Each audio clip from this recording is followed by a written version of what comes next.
अस्सलाम वालेकुम नाजरीन, आज हम एक नए प्रोग्राम डायलॉग विद अज़ीमी में हाज़िर खिदमत हैं। नाजरीन, हमारे साथ शामिल हैं इफ्तिखार साजिद अज़ीमी साहब, जो किसी तारफ़ के मोहताज नहीं हैं। बिम्बर में सियासी, समाजी, सहाफ़ती बड़ी इनकी खिदमात हैं।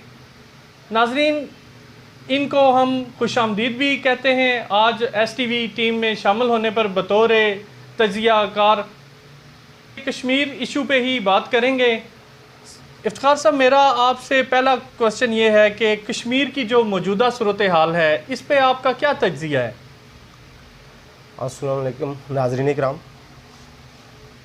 अभी सबसे पहले तो मैं अपने अदरीस भाई का और हारून भाई का शुक्रिया अदा करना चाहूँगा कि इन्होंने मुझे STV के प्लेटफॉर्म पे वेलकम किया और आज मैं इनकी टीम का हिस्सा बन के खुश महसूस कर रहा हूँ। हमारा आज का जो टॉपिक है जिसके ऊपर हम बात करने जा रहे हैं वो कश्मीर की ताज़ा तरीन सूरत हाल है।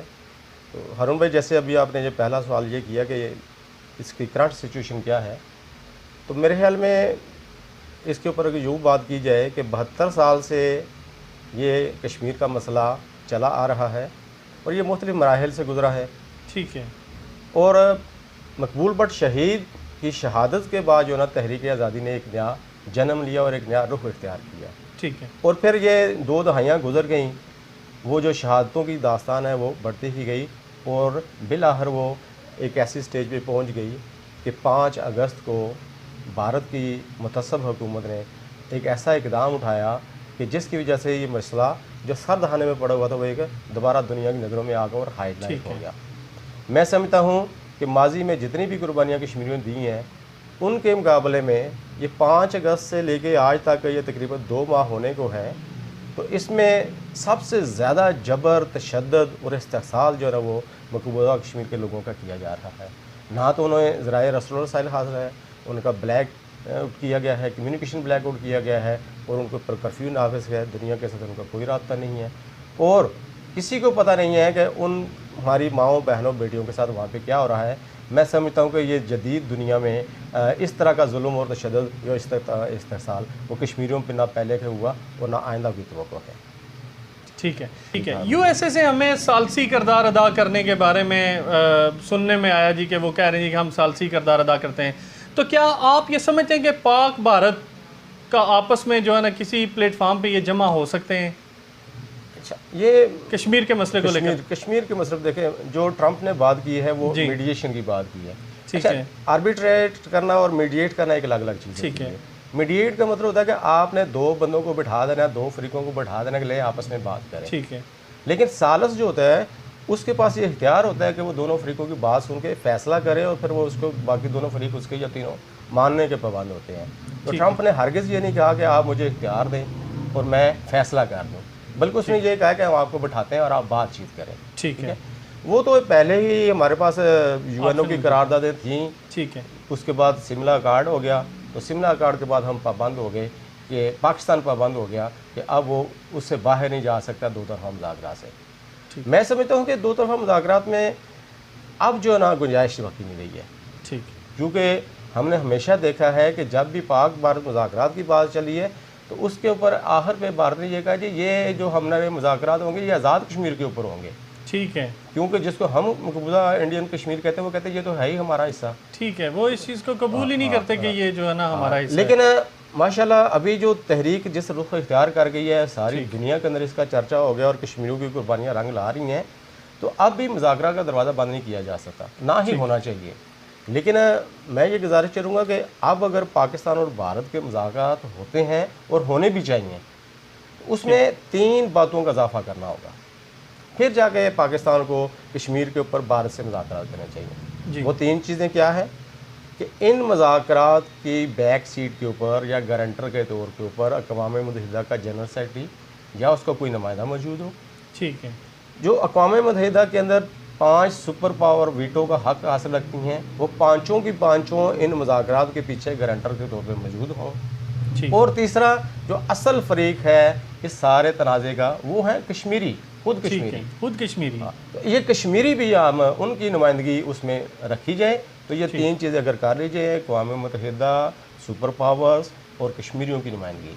तो इनकी मौजूदगी में पाकिस्तान और भारत के अगर मुज़ाकरात होते हैं तो ये दो तरफा मुज़ाकरात होंगे, लेकिन बीच में इंटरनेशनल गारंटर मौजूद होंगे। ठीक है, तो इससे हट के अगर कोई मुज़ाकरात है तो मेरा ख्याल है उसकी उनका कोई वजूद नहीं होगा, कोई फ़ायदा कोई नहीं होगा। कश्मीर के इशू को लेकर पूरी दुनिया इस वक्त जो है ना आवाज़ उठा रही है, खुसूसन ओवरसीज़ कश्मीरी। तो आप क्या ओवरसीज़ कश्मीरी जो हमारे मौजूद हैं, भाई हमारे साथी मौजूद हैं, क्या उनके आप जज्बात से, उनके जो मज़ाहरे कर रहे हैं वो, क्या आप उनसे मुतमईन हैं? बिल्कुल जी। अगर मैं ये कहूँ जी कि दो फैक्टर ऐसे हैं जिन्होंने अभी मसला कश्मीर को ना सिर्फ ज़िंदा रखा है बल्कि इसको बामे अरूज पर पहुँचाया है, तो वो एक तो खुद वादी के अंदर या मकबूज इंडियन ऑक्यूपाइड कश्मीर के अंदर जो कश्मीरी है उनकी कुर्बानी है। ये उनकी जदोजहद है कि उनकी कुर्बानियाँ हैं जो रंग ला रही हैं और आज दुनिया के अंदर ये ना कश्मीर की बात दोबारा छिड़ गई है। ठीक। उसके बाद अगर कोई किरदार है तो वो ओवरसीज़ कश्मीरी हो गए। ये ओवरसीज़ कश्मीरी पिछले 2-3 दहाइयों से इस बात के ऊपर लगे हुए हैं और उन्होंने ब्रसल्स के अंदर, उसके बाद यूरोपीय यूनियन के अंदर और मुख्तलिफ जगहों के ऊपर हमेशा इस मसले को उठाया है, कॉन्फ्रेंसेस के जरिए, सेमिनार के जरिए, हमारे कायदीन भी वहाँ पे जाके जो है ना ये वो तो एक उन्होंने टोकन किया। के तौर पे, विजिटर के तौर पे जाते हैं। बुनियादी तौर पे जो किरदार है वो उन्हीं लोगों का जो वहाँ पे जो वहाँ पे मौजूद है। हालांकि उनके अब इतने से मफादात नहीं है इस कश्मीर के साथ, लेकिन वो जो एक जज्बाती वाबस्तगी होती है अपने वतन के साथ, वो उन्होंने उसका हक अदा किया। मैं समझता हूँ कुर्बानी जो कश्मीरियों की कुर्बानी है, उसके बाद ये ओवरसीज़ ना सिर्फ कश्मीरी बल्कि ओवरसीज़ पाकिस्तानी और लेटेस्ट देखें तो जो सिख कम्युनिटी है दुनिया के अंदर जो बस रही है वो भी कश्मीरियों के शाना बशाना है। तो इन तीनों ने मिल के मेरे ख्याल में कश्मीरियों की कुर्बानी के बाद इस मसले को उजागर करने में, हाईलाइट करने में सबसे ज़्यादा किरदार अदा। ठीक है, इफ्तिखार साहब मुझे ये बताएं कि इस वक्त दो आवाज़ें बड़े अरूज पे हैं। एक जो है वो कश्मीर बनेगा खुद मुख्तार, कश्मीर बनेगा पाकिस्तान। तो कश्मीर बनेगा खुद मुख्तार, आप इस पे कहाँ पे आप किस तनाज़र में इस चीज़ को देख रहे हैं? हारून भाई, एक चीज़ होती है थ्योरेटिकल और एक होती है प्रैक्टिकल।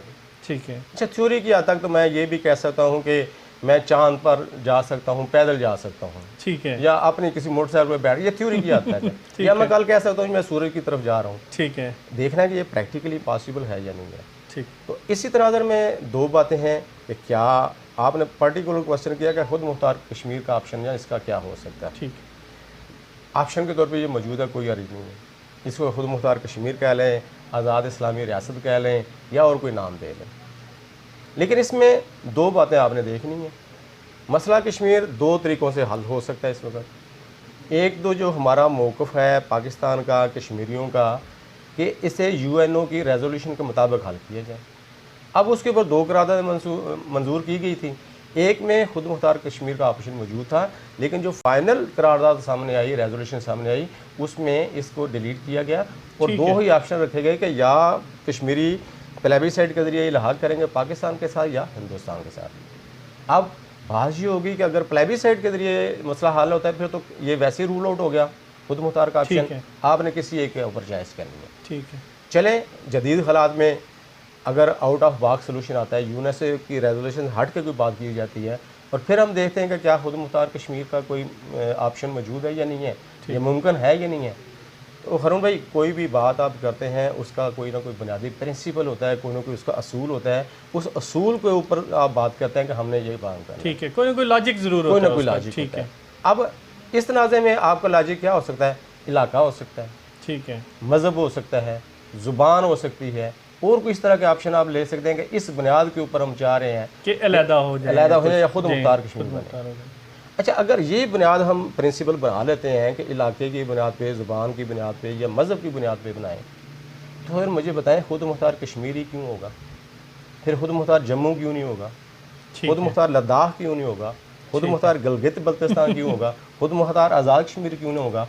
और अल्लाह ना करे खुद मुख्तार बलोचिस्तान, खुद मुख्तार सिंध क्यों नहीं होगा? और फिर ये खुद मुख्तार, आप मेरे ख्याल में बड़े जज्बाती हो गए इस मामले को बहुत आगे लेकर चलेंगे। नहीं, मैं नहीं जज्बाती नहीं, मैं कह रहा हूँ ये आपने एक प्रिंसिपल सेट किया। ठीक है, अब जो आपने प्रिंसिपल सेट कर दिया जी कि हम मज़हब की बुनियाद पे या इलाके की बुनियाद पे तकसीम करना चाहते हैं, खुद मुख्तारी चाहते हैं, तो फिर कल को जम्मू वाले कह सकते हैं जी हमें श्रीनगर के साथ नहीं रहना, ठीक है, हमें अपना इंडिपेंडेंट।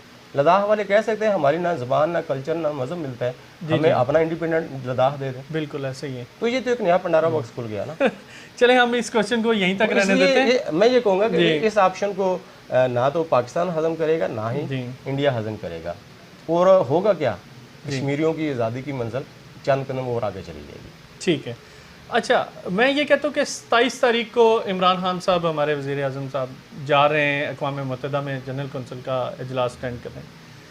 आप उनका वहाँ पे जाना और जिस जोश में वो जा रहे हैं, आप क्या देखते हैं कि इसमें आज़ादी की तहरीक कुछ बढ़ेगी, आगे जाएगी? उसमें ये बाज़ का सोशल मीडिया पे ऊपर मुझ पे ये इल्ज़ाम भी आ जाता है कि आप आजकल जो है इमरान खान की बड़ी हिमायत करते हैं, ठीक है। उसकी ज़्यादा हिमायत करते हैं। ठीक है। अच्छा, अगर मैं हिमायत करता हूँ तो वो मेरा हक है, ठीक है। लेकिन मेरे नज़दीक आपने जो अगर मेरिट है, अगर उस मेरिट के ऊपर इमरान खान साहब पूरा उतर रहे हैं तो मुझे हक हासिल है कि उनकी हिमायत करूँ मैं। ठीक। अच्छा, ये मैं बात कहना चाहूँगा कि 70 सालों में जितने भी पाकिस्तान की हुकूमतें या वज़ीर आज़म गुजरे हैं, अगर उन सब के कश्मीर के ऊपर बात को सामने रखा जाए, उनके बयानात को सामने रखा जाए, और इमरान खान के पिछले 1.5-2 माह के जो बयानात है कश्मीर के ऊपर वो सामने रखे जाएँ, तो कश्मीर के ऊपर इमरान खान ने ज़्यादा अच्छा जो स्टांस दिया, ज़्यादा अच्छा। आप समझते हैं सॉलिड मौक़िफ़ इमरान खान साहब ने ही इख्तियार की है? सॉलिड क्या होगा वो अगली बात है, जी। लेकिन सबसे ज़्यादा अगर कोई बोला है इस वक्त तो पाकिस्तान का वज़ीर आज़म कश्मीरियों के लिए तो वो बैर इमरान है। लेकिन एक बात है, यूएनओ के अंदर हम जो जा रहे हैं और हमारी कश्मीरियों की, पाकिस्तानियों की बड़ी तवक्कुआत है, उनको थोड़ा सा आप नीचे ले आएँ। ठीक है। वहाँ पे ज़्यादा से ज़्यादा बात क्या होगी, कश्मीरियों के ऊपर जो इंसानी हकूक़ की खिलाफ वर्जी है उनकी बात होगी। वहाँ पे जो कम्युनिकेशन ब्लैकआउट है उसकी बात होगी। वहाँ पे ये जो कर्फ्यू लगा हुआ है उसकी बात होगी। बच्चों के हकूक़ की बात होगी, स्कूलिंग की बात होगी, इस तरह की बातें होंगी। और मुझे पूरी उम्मीद है कि इमरान खान जैसे बार बार कह रहे हैं वो कश्मीर का मुकदमा भरपूर तरीके से लड़ेंगे और वहाँ पे हमारे मसाइल को वहाँ पे पेश करेंगे। लेकिन हमें ये नहीं भूलना चाहिए कि ये 27 सितंबर के इजलास के बाद ये अगले 2-4 हफ्तों में मसला कश्मीर हल नहीं होगा। ये ज़रूर होगा कि अगर अल्लाह करे अक़वाम आलम जो उधर बैठी होंगी उन पर सरबराहान, अगर 5-7-10 बंदे और भी सरबराहान कश्मीर के ऊपर बात करते हैं और हमारे हकूक़ के लिए बात करते हैं तो हम काफ़ी सारा स्टेप फारवर्ड चले जाएंगे, जो बहरहाल हमारी तहरीक के लिए एक मुस्बत चीज़ होगी इंशाल्लाह। इफ्तिखार साहब, आप और मैं दोनों आज़ाद कश्मीर में रह रहे हैं, आप क्या समझते हैं कि इस नाजुक वक्त में हम आज़ाद कश्मीर के लोगों का क्या किरदार होना चाहिए? ये आपने बड़ा नाजुक और दुखी सा सवाल किया है और इसके ऊपर मेरे जज्बात बड़े सख्त भी हैं। सच्ची बात यह है कि जो हमारी आज़ाद कश्मीर की सियासी क़यादत है, पार्टियों को छोड़ दें, जितनी जुमला सियासी क़यादत है, वो इन हालात में कश्मीरियों के, आज़ाद कश्मीर के लोगों के जज्बात की तर्जमानी कराने में बुरी तरह नाकाम हो चुकी है। आप मायूस नज़र आ रहे हैं। मायूसी तो नहीं होनी चाहिए, मायूसी अल्लाह के नज़दीक उसको मना किया गया, कुफ्र है, लेकिन अच्छा नहीं लग रहा। ठीक है। एक ऐसे वक्त में कि जो 70 साल का 72 साल का हमारा आज़ाद कश्मीर वालों का स्टांस था कि ये बेस कैंप है, यहाँ से आज़ादी की तहरीक चलेगी, हम इसको यहाँ से पीछे से पुशअप करेंगे और इसको तक़वियत देंगे, वो जब वक्त आया, वो क्या कहते हैं कि सजदे में गिर के जब वक्त क़याम आया, तो ये 5 अगस्त के बाद जब क़याम का वक्त था तो आपको अपनी लीडरशिप, आपको भी पता कि कहाँ पे नज़र आ रही है, कहाँ पे नहीं। हमारे वज़ीर आज़म साहब तो उनके जज्बात तो आसमानों को छू रहे हैं। नहीं, उनको थोड़ा सा आसमान से नीचे आना चाहिए। ठीक है। ठीक है ना। फोरम्स के अंदर या असेंबलियों के अंदर रोने से लीडरशिप रोती नहीं है। ठीक है। लीडरशिप खुद भी हौसले में रहती है और कौम को भी हौसला देती है और अगला रास्ता बताती है, वे फॉरवर्ड बताती है। ठीक है। मिन्नतें मुताजी नहीं करती हैं। लेकिन जो आपका असल सवाल है मैं उसकी तरफ वापस लौटता हूँ जी, कि इस वक्त असल में ज़रूरत इस बात की है कि आज़ाद कश्मीर की जुमला सियासी क़यादत, चाहे वो सियासी है, मजहबी है, कुछ और लेवल की है, और जितनी भी अवाम है, ठीक है, ये सारे अपने सियासी और मजहबी इख्तलाफात, नज़रियात को बालाए ताक रखें, एक तरफ करें, ठीक है, और 3 नुकात के ऊपर इकट्ठे हो जाएं। ठीक है, एक है हमारा कॉमन स्लोगन भारत से आज़ादी, ठीक है, और उसी का अगला हिस्सा है यूएनओ की करारदादों के मुताबिक रायशुमारी या प्लेबिसाइट, और तीसरा जो बर्निंग इशू है जिसके ऊपर पूरी दुनिया बड़ी तेज़ी से मुतवज्जो होती है, वो है ह्यूमन राइट्स। ठीक है। तो हमें बहसीत आज़ाद कश्मीर के, कश्मीरी होने के, सबको इसके ऊपर इकट्ठा होना है कि बाकी इल्हाक, खुद मुख्तार, आज़ाद इस्लामी रियासत, आइनी रियासत, इनको एक स्टेप पीछे ले जाए और ये 3 चीज़ों को आप आगे ले आएँ। अच्छा, आप ये कह रहे हैं कि हमें ये करना चाहिए, ये करना चाहिए। पिछले दिनों में चढ़ोई सेक्टर में और भी मुख्तलिफ हमारे सेक्टर्स में LOC को क्रॉस करने की बात चली, आपका क्या मौक़िफ़ है इस बारे में? ये एक अच्छा जज्बा तो हो सकता है, ठीक है, और होना भी चाहिए। एक कश्मीरी को जब पता चले या हमारे गांव में या घर के अंदर पता चले कि हमारे हमसाये में किसी को मारपीट की जा रही है और हमारा उससे तल्लक है, तो हम यकीनन अपने हमारा दरवाजे रिएक्शन यही होगा। रिएक्शन होगा कि हम दीवार फलांग के या उनके घर में जाने की कोशिश करेंगे, उस लड़ाई को रोकने की कोशिश करेंगे, जो कुछ भी होगा, ठीक है ना। तो इस लिहाज से हमारे जज्बात ये बिल्कुल दुरुस्त है, कश्मीरियों के जज्बात बिल्कुल दुरुस्त हैं कि अब वक्त आ गया कि हम इस LOC के पार जाएँ और कश्मीर की मदद करें। लेकिन हारून भाई, ये हर वक्त ये जो जज्बा होता है ना कि हम सीने पे गोली खाएंगे, ये स्टांस थोड़ा तब्दील करने वाली चीज़ है। ठीक है, अब हमने सीने पे गोली नहीं खानी है, ठीक है, हमने उनके सीनों में गोलियां मारनी है। ठीक है, हम सीना खा के शहादत तो हासिल कर लेंगे, कश्मीरियों को आज़ादी नहीं मिलेगी। ठीक है, कश्मीरियों की आज़ादी के लिए हासिल ज़रूरी है कि हम पॉलिसी और प्लानिंग को थोड़ा सा बेहतर करें। ठीक है, जहाँ पे कमियाँ कोताहियाँ उनको दूर करें। अच्छा, ये जो बात है LOC क्रॉस करना, ठीक है, ये मरहला अब थोड़ा सा इंतज़ार करें 27 सितंबर का। 27 सितंबर के ऊपर 2 पॉसिबिलिटी हैं। एक पॉसिबिलिटी क्या है, खुशफहमी की बात है कि UNO कह दे जी कि मसला इतना जो ना दर्दनाक सूरत हाल में चला गया कि अब UNO मुदाखलत कर रहा है और इंडिया और पाकिस्तान इसके ऊपर आए कि हम प्लेबिसाइट करवाने जा रहे हैं। ठीक है, अगर तो ऐसी सूरत हाल पैदा होती है कि UNO इंटरप्ट करके प्लेबिसाइट के ऊपर आता है, फ़ाबिहा इससे खुशी की बात क्या होगी। लेकिन अगर ये नहीं होता तो फिर दूसरा पाकिस्तान के पास क्या ऑप्शन है कि वो भारत के साथ जंग करे और कश्मीरियों को आज़ाद कराए। लेकिन जंग कभी भी अच्छा ऑप्शन नहीं रही है, ठीक है, क्योंकि ये इसका नतीजा नहीं हुआ। जंग के बाद भी आपने मुज़ाकरात ही करने हैं, ठीक है, तो वो मुज़ाकरात क्यों ना पहले कर लीजिए, वो बात क्यों ना पहले कर ली जाए। ठीक तो मैं ये समझता हूँ कि अगर हमने LOC करनी है तो 27 सितंबर का इंतज़ार करें, ठीक है, हफ्ता 10 दिन मज़ीद भी इंतज़ार कर लें, ठीक है, फिर ये होगा और करना पड़ेगा और करना चाहिए ठीक, कि हमारी सियासी कदर इकट्ठी हो, पूरे आज़ाद कश्मीर के लोगों को इकट्ठा किया जाए। 40 लाख से ऊपर हम कश्मीरी हैं जो आज़ाद कश्मीर में रह रहे हैं। ठीक है, तो इनमें से अगर 3 लाख, 4 लाख, 2 लाख, 5 लाख बंदे किसी एक पॉइंट पे इकट्ठे कर लिए जाए, वो बिम्बर में हो सकता है, चकोठी में हो सकता है, तितरी नोट, कहीं पे भी आप इकट्ठे करें, ठीक है, लेकिन ये सियासी और अलामती नहीं होगा। इसमें आपकी खुलूस दिल और खुलूस नीयत शामिल होगी और आपने तय करना है कि ये जो 2 लाख 3 लाख कश्मीरी हम यहाँ पे आ गए हैं, माओं बहनों बेटियों और बच्चों समेत, अब हमने इस LOC को तोड़ के पार जाना है और वाकई ही तोड़ के जाना वाकई ही जाना है। और किधर जाना है? श्रीनगर जाना है। श्रीनगर जाना है। ये 2 बातें माजी में आप देख रहे हैं कि दीवार बर्लन की मिसाल है, जी, जब कौमें इकट्ठी हो जाती है दीवार बर्लन गिर जाती है। ठीक है, दूसरी मिसाल है हमारे पास मौजे तूंग की। ठीक है, जब माओ ने ये मार्च शुरू किया तो उसमें उसको बड़े मसाइल का सामना करना पड़ा, लेकिन बहरहाल उसने चीन को जो साबकीन से उनसे आज़ाद करवा दिया। तो हमें श्रीनगर तक जाना है और 2-4 लाख लोगों को लेके जाना है। अगर हमारी लीडरशिप आवाम इस बात के ऊपर आ गए कि इतने लोग हमने इकट्ठे किए, और ये एक दिन नहीं होगा, काल दें हफ्ता 10 दिन 15 दिन के लिए हम अपना बोरिया पिसर उठाएँ, कैंपिंग लगाएँ, खाना पीना, हफ्ते 10 दिन का पूरा बंदोबस्त लेके चकोठी पहुँच जाएँ या इधर बिम्बर के पास पहुँच जाएँ। ठीक है, और जिस दिन मार्च शुरू हो फिर खात्मा उसी दिन हो जिस दिन हम श्रीनगर पहुँच जाएँ। ठीक है, या तो हम शहादत का रुतबा हासिल करेंगे या फिर श्रीनगर पहुँचेंगे। ठीक है। आपकी गुफ्तगू से मेरे ख्याल में जवानों को काफ़ी हौसला मिला है। बहुत शुक्रिया। थैंक यू, बहुत शुक्रिया। जी नाजरीन, आज आपने इफ्तिखार साजिद अज़ीमी साहब का तज्ज़िया कश्मीर के बारे में सुना। अपनी राय से ज़रूर आगाह कीजिएगा। अपने मेज़बान हारून रशीद को इजाज़त दीजिए। अस्सलाम वालेकुम।